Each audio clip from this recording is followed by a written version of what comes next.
Hey there! In today's video, we're diving into a common problem that web developers might encounter when working with CSS. The problem at hand involves a specific layout issue that arises when trying to manipulate the height of elements within a parent container.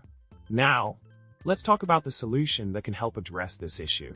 The key lies in adjusting the CSS properties of the parent container and its children to ensure proper rendering across different browsers. By setting the height of the parent container to match its padding value and utilizing the box sizing, border box, property, we can resolve the discrepancy in how Firefox handles the element's dimensions compared to other browsers. Continuing with the solution, we focus on the CSS styling of the child elements within the parent container.